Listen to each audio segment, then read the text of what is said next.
विशेष तौर पर राजपका के राष्ट्रीय अध्यक्ष परम आदरणीय ब्रजेश जी, महामंत्री आदरणीय अरुण प्रेमी जी एवं उनकी टीम को बहुत साधुवाद, जिन्होंने इस कार्यक्रम को आयोजित किया है। आप सभी को बहुत आभार।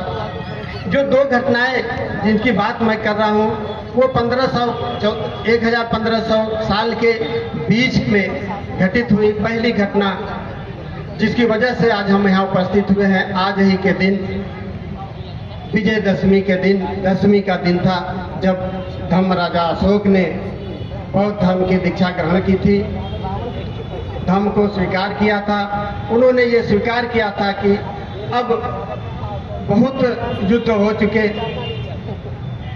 कलिंग युद्ध के बाद बहुत ही बिल्कुल उन्हें ये आघात लगा कि ये मारकाट 2 लाख लोगों को मारना, 2 लाख लोगों से अधिक लोगों को घायल होना, 2 लाख से अधिक लोग करीब घर से बेघर हुए। ऐसी परिस्थिति को देख करके वो बहुत विह्वल होते हैं। उन्होंने इस बात को ठान लिया कि अब आज के बाद हम युद्ध नहीं, धर्म युद्ध करेंगे।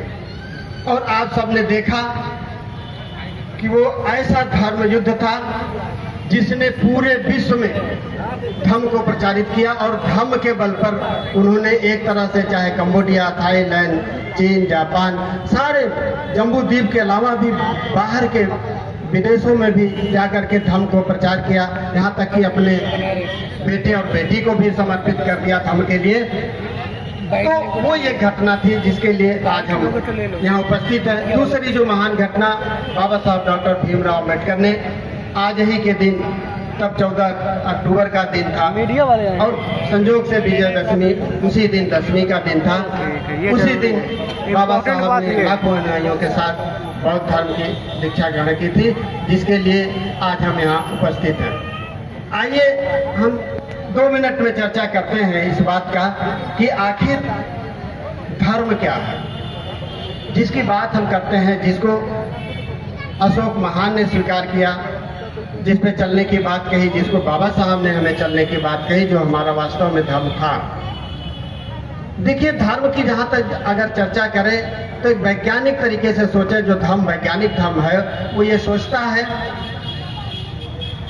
कि धर्म तो अलग अलग लोगों का, अलग अलग व्यक्तित्व का, अलग अलग वस्तु का होता है।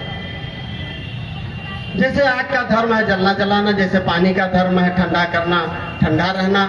इस तरह से मानव का जो धर्म है, वास्तव में जो मानव का धर्म, जिसे हम कह सकते हैं मानव धर्म, तो जो भी धर्म प्रत्येक मानव के लिए, प्रत्येक मानव के साथ मानवता का व्यवहार करे, ऐसा धर्म, ऐसा क्रियाकलाप जो प्रत्येक मानव के साथ मानवता का व्यवहार करे, वो मानव का धर्म है। और ऐसा व्यवहार कौन सा धर्म करता है? हमें सिर्फ, मैं ये नहीं कहना चाहता हूँ आप इस धर्म को मानिए, उस धर्म को मानिए, लेकिन आप ये तो जरूर सोचिए कि कौन सा ऐसा धर्म है जो मानव धर्म है। हम मानव है तो मानव धर्म की बात करेंगे, और मानव धर्म वही है जो प्रत्येक मानव के साथ मानवता का व्यवहार करें। दूसरी तरफ आप ये सोचिए कि आखिर धर्म की परिभाषा क्या है, धर्म किसे कहते हैं? एक चीज तो ये हो गई कि ऐसा धर्म जो प्रत्येक मानव के साथ बराबरी का व्यवहार करे, मानवता का व्यवहार करे, वो मानव का धर्म है। लेकिन धर्म को समझने के लिए हमें सबसे पहले ये सोचना पड़ेगा कि अधर्म क्या है, क्योंकि जो अधर्म होगा उसके ठीक विपरीत धर्म होगा, सद्धर्म होगा। अब इस बात को बड़े सरल तरीके से सील में तथागत बुद्ध ने बताया है हमें। पाणातिपाता वेरमणि, अदिन्नदाना वेरमणि, मुसावादा वेरमणि। इस तरह से उन्होंने कहा कि चोरी नहीं करना, हत्या नहीं करना, पाप नहीं करना, व्यभिचार नहीं करना और नशे का सेवन नहीं करना। ये चीजें जो लोग जो वर्जित करते हैं, जो नहीं करते हैं, वो सद्धर्म को मानते हैं। वो धर्म है। यानी कुल मिलाकर के जो हमारे सील है, जो पांचों सील का अगर हम पालन करते हैं तो वो धर्म है, नहीं पालन करते हैं तो अधर्म है।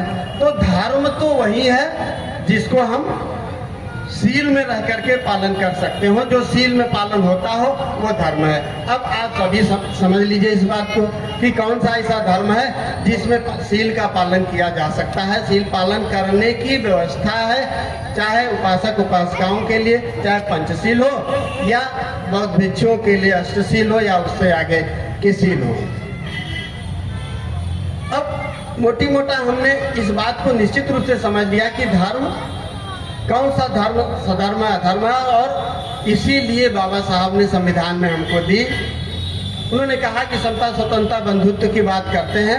अब उसमें स्वतंत्रता इस बात की कि हम चाहे जिस धर्म को माने, हम जिस भी धर्म को माने, और इस बात को उन्होंने किस धर्म को मानना है ये बाबा साहब डॉक्टर भीमराव अम्बेडकर ने 14 अक्टूबर 1956 को हमें बता दिया कि क्यों मानना। और जैसा कि प्रोफेसर आनंद जी ने कहा कि एक दिन में उन्होंने इस धर्म को स्वीकार नहीं किया, लगातार 1935 से लेकर के 56 तक इस बात को विचार करते रहे। 20 साल तक वो इस बात पर मंथन करते रहे, अध्ययन करते रहे, धर्मों का पूरी तरह से अध्ययन करते रहे कि आखिर किस धर्म को माना। जैसे उन्होंने इस बात को जब पूरी तरह से समझ लिया कि आखिर धर्म क्या है, और ये भी समझ लिया कि वास्तव में हमारा धर्म तो पहले से था ही, हम तो इसको मानते ही थे।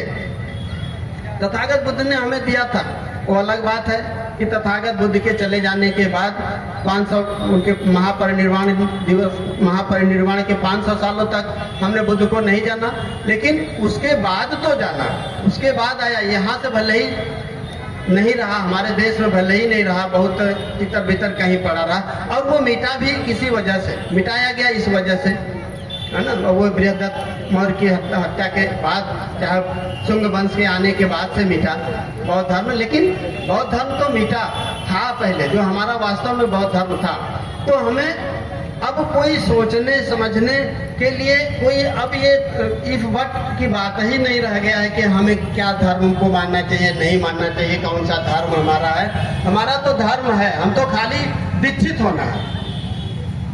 ऐसा नहीं, बाबा साहब ने भी, जैसा कि आप सब जानते हैं, बाबा साहब ने कोई धर्म ऐसा नहीं कि एक धर्म से दूसरे धर्म का परिवर्तन की बात, ये सब बात जो हम करते हैं, हम तो सीधा सीधा ये जानते हैं कि उन्होंने दीक्षा ली। जैसे सभी जो जिस धर्म में होता है, बड़ा होता है, उस धर्म की दीक्षा लेता है कि इस धर्म का हम अच्छी तरह से पालन करेंगे। जब समझदार हो जाता है तो हम जब समझदार हो, जब से हमने समझ हम आ जाए, तब से हम दीक्षा ले और इस धर्म का पालन करें। धर्म के विषय में कुछ इब्बत होने की, सोचने की कोई ऐसी कोई गुंजाइश है ही नहीं कि जिसके लिए हम लोग बैठने की जगह नहीं मिलती यार, सोचे समझें या विचार करें या देखेंगे, इस तरह की कोई चर्चा करने की बात ही नहीं रहेगी। धर्म के विषय धर्म हमारा क्लियर करता है कि हम किस धर्म को हमें क्यों मानना चाहिए, कैसे मानना चाहिए। इन्हीं सब शब्दों के साथ, क्योंकि मुझे और कहीं जाना है, आप सबका बहुत बहुत आभार, खास तौर से अबाजका का, राजापका का, जिन्होंने इस आयोजन को अच्छी तरह से सफलता की सीढ़ी पर ले जाने की बात करी है, कर रहे हैं। बहुत बहुत धन्यवाद आप सबको, बहुत बहुत धन्यवाद। नमो बुद्धाय, जय हिंद।